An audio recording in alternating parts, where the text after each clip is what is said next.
आज हम मरुक्रमक के अंतर्गत पढ़ते हैं। मरुक्रमक क्या होता है, मरुक्रमक के अंतर्गत क्या क्या आता है, कितने इसके स्टेजेस होते हैं, उन सब के बारे में पढ़ना है आज।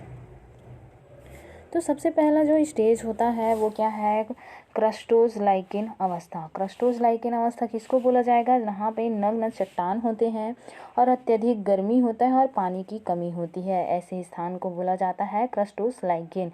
क्यों बोला जाता है, क्योंकि वहाँ की चट्टानें नग्न होती है, गर्मी भी बहुत अधिक पड़ता है और पानी की अत्यधिक कमी होती है, इसलिए इस स्थान को बोला जाता है क्रस्टोस लाइकेन।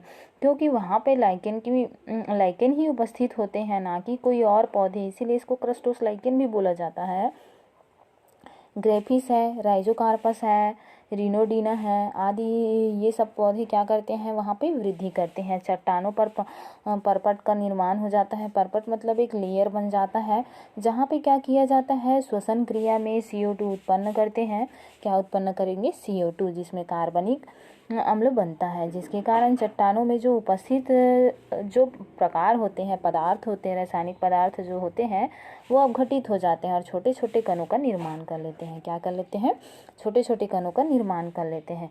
ये कण क्रस्टोस लाइकेन के मृत अवशेष से मिलकर महीम परत का निर्माण करते हैं। ये जो होता है वो क्रस्टोस लाइकेन के जो मृत अवशेष होते हैं उसी से मिलकर एक महीम परत बना लेते हैं और लाइकेन के अगली अवस्था के लिए उपयुक्त होते हैं।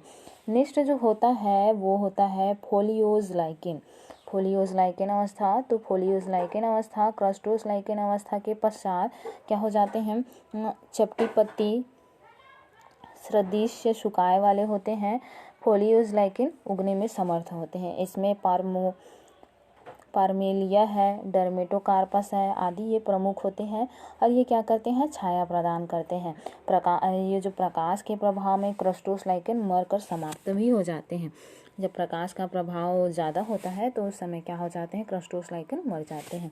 इनमें जल संसाधनों की क्षमता होती है, साथ ही साथ चट्टानों में अपेक्षाकृत गहरा गड्ढा बना लेते हैं, जिसकी वजह से बड़े आकार के जो धूल कण होते हैं वहाँ पे आके फंस जाते हैं। इसमें क्या हो जाता है, जिससे उसमें धीरे धीरे क्या हो जाते हैं, संग्रहित हुए जो मृदा के कण होते हैं वो हुमस का निर्माण कर लेते हैं। हुमस निर्माण करने के बाद मिट्टी की पतली परत का निर्माण हो जाता है, जहाँ पे पौधे नए पौधे के लिए उपयुक्त हो जाता है और नई अवस्था के लिए नए पौधे वहाँ पे अपनी उपस्थिति बना लेते हैं। क्या कर लेते हैं, अपनी उपस्थिति दर्शाते हैं और एक नए समुदाय का जन्म हो जाता है। इस तरह से होता है। इसमें यहाँ पे मरुक्रमक की अवस्थाएं दे दिया गया है, तो हम देख लेते हैं। इसमें यहाँ पे मरुक्रमक की अवस्थाएं परपर्टी में लाइकेन या क्रस्टोस लाइकेन कहा जाता है, पर्णी या फोलियोज लाइकेन है, मोसेस अवस्था है, शाकी अवस्था, क्षोभ अवस्था, चरम अवस्था। हम पढ़ेंगे, क्या पढ़ेंगे, मॉसेस अवस्था। मॉस अवस्था किसको बोला जाएगा, मॉस अवस्था किसको बोला जाएगा, फोलियोज लाइकेन के वृद्धि से विकसित अवस्था बड़े मॉस है, जैसे पॉलीट्राइकम है, टारुला है, ग्रीमिया है आदि पौधे जो होते हैं उग जाते हैं। और लाइकेन के जो मूलाभास होते हैं, जल है, पोषक तत्व है, इनके बीच में क्या शुरू हो जाता है, प्रतिस्पर्धा शुरू हो जाता है। उपयुक्त स्तंभ के लाइकेनों को ढक दिया जाता है, मतलब ढक लेते हैं, फिर धीरे धीरे क्या हो जाते हैं, वहाँ पे जो लाइकेन बना होता है वो मृत्यु हो जाते हैं। लाइकेन की जो मृत्यु होती है उससे मॉस के जो जैविक क्रियाओं से क्या हो जाता है, चट्टानों का टूटना जारी रहता है, जिसके कारण कार्बनिक पदार्थ की मात्रा में भी वृद्धि हो जाती है। वृद्धि होने से मृदा की जो उर्वरता होती है वो बढ़ जाती है, हुमस का निर्माण हो जाता है और स्तर और अभिवृद्धि भी हो जाती है। फिर नेक्स्ट होता है साकी अवस्था। पहले सिर्फ क्या बना था, वहाँ पे क्रस्टस लाइकेन का तैयार हुआ था। क्रस्टस लाइकेन के तैयार होने के बाद क्या बना, उसमें फॉलिएज लाइकेन बना। फॉलिएज लाइकेन के बाद क्या बनता है, मॉसेस बनता है। मॉसेस मतलब होता है मूलाभास, है ना, उसकी लेयर दर लेयर बढ़ती जाती है ना, या बोल सकते हैं हम जो मॉसेस के समान होता है, ठीक है। उसके बाद क्या है, साकी अवस्था। साकी अवस्था में मॉसेस के उपनिवेश द्वारा चट्टान में विघटन की गति बढ़ने लगती है और बोल सकते हैं वहाँ पे ह्यूमस है, पोषकों की जो मात्रा होती है वो संचयित हो जाते हैं, जिससे मिट्टी में क्या हो जाते हैं, जो मिट्टी होती है, मिट्टी की जो मोटी परत होती है वो जमा हो जाते हैं। धीरे धीरे उसमें क्या हो रहा है, यहाँ पे चट्टानें जो है विघटित होते जाता है। विघटित होने की वजह से क्या होता है, हुमस तथा पोषक तत्वों की जो मात्रा होती है वो वहाँ पे संचित होते जाते हैं। तो मिट्टी की जो मोटी परत तैयार हो जाती है, मोटी परत तैयार होने की वजह से क्या होता है, जीवाणु है, कवक है, प्राणियों की आबादी है वो बढ़ जाते हैं। और वो वार्षिक शाक जैसे कि एस्टिडा है, पोआ है, एल्यूसिना है, ये सब वहाँ पे बीज क्या हो जाते हैं, अंकुरित हो जाते हैं।